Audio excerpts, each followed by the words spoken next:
अयोध्या में संत रहते थे, बड़े विद्वान थे।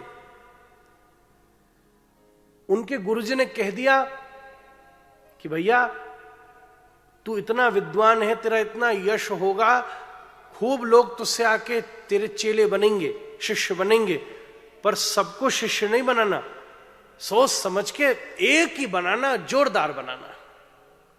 सीधी बात है, एको चंद्रस तमोहंती, एक ही चंद्रमा रात का अंधेरा दूर कर देता है।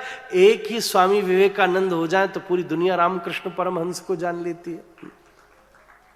क्या जरूरत है भीड़ की, एक ही हो जाए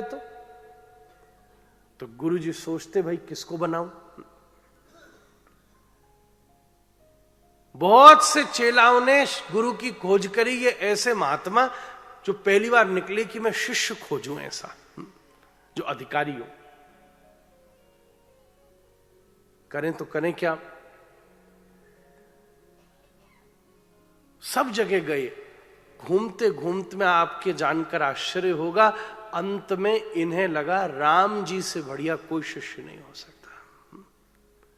और एक दिन मंदिर में जाके राम जी से बोले राम जी हो तो आप मेरे इष्ट, पर आज मुझे पूरी दुनिया घूमकर पता चल गया और मेरा भाव भी यही है, आज से आप मेरे शिष्य और मैं आपका गुरु। ऐसा संबंध बनाया महाराज। और अब तो ये स्थिति, मंदिर जाते भैया तो अपने गर्दन की माला उतार के देते पंडित जी को, लो पहना दो। पंडित जी भी उनकी भाव स्थिति जानते थे। कुछ दिनों में पंडित जी बीमार पड़े तो दूसरे पंडित जी आ गए, उनको अपनी माला उतार के दी कि ठाकुर जी को पहना दो। वो बोले हे बाबा, भगवान को माला पहनाई जाती है कि भगवान की माला पहनी जाती है? बिल्कुल नहीं, ऐसा नहीं होगा। बोले अच्छा ठीक है। भगवान को उनकी माला तो पहना ही नहीं, बाजार से नई माला मंगा के पहना दी। श्रृंगार आरती का पर्दा लगा, खोला तो देखा माला टूटी हुई। थोड़ी देर में माला पहनाई, फिर टूटी हुई। थोड़ी देर में गुरुजी बोले ये पक्का चेला है मेरा, पहले मुझे पहनाओ। पंडित जी ने गुरुजी को पहनाई, उतार के दी तो राम जी ने धारण कर ली महाराज। वो देखो पक्का चेला है। ठाकुर जी की सवारी निकलती और उनके घर के सामने से जाती तो ठाकुर जी राम जी का मुकुट नीचे झुक जाता, मानो गुरु जी के द्वारे को प्रणाम करके बाहर जा रहे हो। कोई संबंध बनाने को तो तैयार हो महाराज। अरे कोई कहता है मैं 2 घंटे पूजा करता हूं, तो फिर 22 घंटे तो नहीं करता है ना। ठाकुर जी से संबंध बन जाए तो हर क्रिया आपकी भक्ति के ही स्वरूप में स्थित हो जाएगी। इसलिए सबसे पहली बात है भाव से भक्ति। और भक्ति का वास्तविक अर्थ है कि आज से आप ठाकुर जी के साथ अपना संबंध जोड़ दीजिए, जहां आपकी रुचि हो। और मैं आपको एक, अगर कोई कहे महाराज आप कोई सलाह दो, तो 2 बातें कहूंगा। पहली बात, आपके जीवन में जिस संबंध की कमी है, आप वो संबंध कृष्ण से जोड़ लीजिए। जिस बहन का भैया नहीं है, आज से भैया हमारा सांवरिया है महाराज। जिसके बचपन में उसने पिताजी का संग न पाया, तो आज से ठाकुर जी हमारो बाप है महाराज।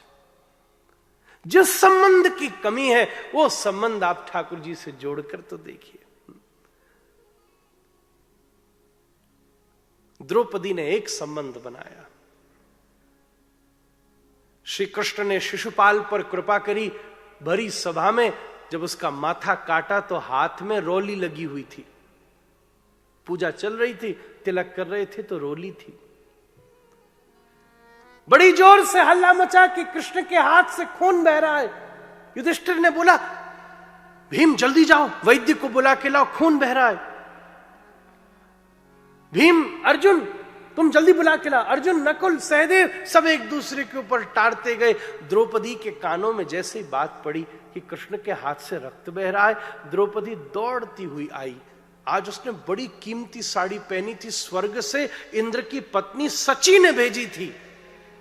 पर द्रौपदी ने अपनी साड़ी के चीर को फाड़ा और कृष्ण के हाथ में बांध दिया।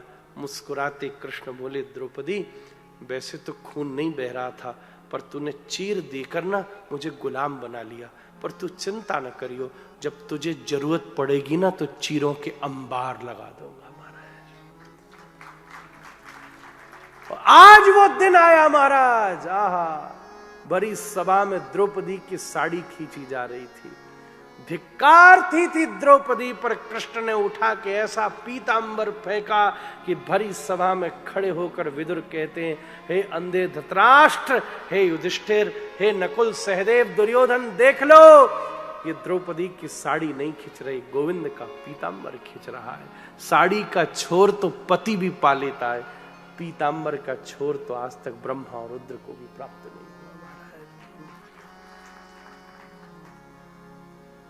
द्रौपदी कौरवों से घिरी थी, मुरली वाले से विनती करी थी, हरि आकर के चीर बढ़ाए, हरि दौड़े चले आए, जिसने प्रभु गुण गाए, प्रभु दौड़े चले आए। दूसरी बात, तो आपका मन हो तो भागवत से भक्ति ले जाना, ठाकुर जी से कोई संबंध खोज लेना। बोले महाराज अभी हमारे बस की बात नहीं, तो कोई बात नहीं। ग का अर्थ है भ शब्द कीर्ति वचनो, ग शब्द ज्ञानवाचक। भक्ति न मिल सके तो एक काम करो, ग से ज्ञान ले जाओ। थोड़ा सा ज्ञान हो, काय चीज का ज्ञान हो? सीधी बात है, भागवत जी का ज्ञान हो। ज्ञान शब्द का अर्थ होता है तीन चीजों को जान लेना। मैं कौन हूं, ये संसार क्या है, और ईश्वर कौन है। हम आजकल सोचते हैं कोई संस्कृत बोल ले तो बड़ा ज्ञानी होगा। हो सकता है, क्योंकि संस्कृत में ज्ञान का अनुसंधान बहुत हुआ है, पर संस्कृत भी एक भाषा का ही नाम है। कोई सोचे कि मैं अंग्रेजी बोलूं तो बहुत ज्ञानी होगा। कुछ समय पहले तक तो ये बड़ा विचार था कि अंग्रेजी बोलने वाला बड़ा ज्ञानी होगा। एक राजा हुआ शूद्रक, उसके यहां का तो तोता भी संस्कृत बोलता था। बड़े बड़े विद्वान आने से पहले पूछ लेते थे कि तोता सो रहा है कि जग रहा है, क्योंकि तोता ही बीच में टोक देता था, हे अशुद्धम, गलत कैसे बोले। वास्तव में ज्ञान शब्द को जानने का अर्थ है सबसे पहले यह पहचान लेना कि मेरा स्वरूप क्या है, हु एम आई। आप अपने आप के टाइटल्स को जितना खत्म करते जाओगे उतना और मिस्ट्री पैदा होती जाएगी। जितने टाइटल्स हैं वो खत्म करते चले जाओ तो और रहस्य बनेगा, हूं कौन।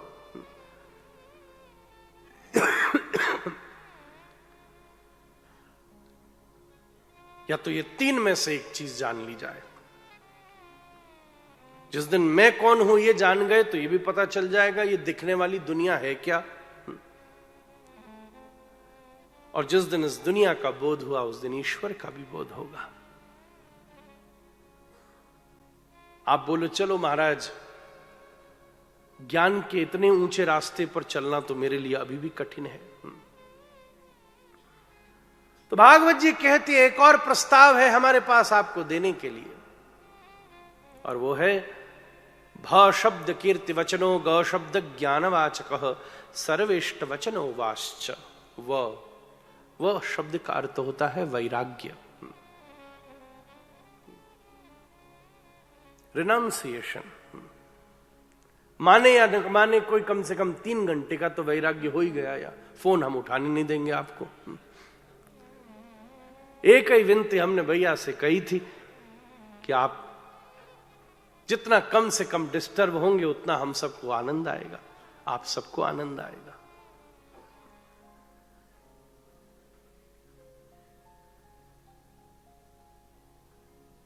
सबसे बढ़िया वैराग्य तो यही है, लेट गो। आप जाने दीजिए परिस्थितियों को। हम जितना पकड़ कर रखते हैं वो उतना प्रभावशाली होती है।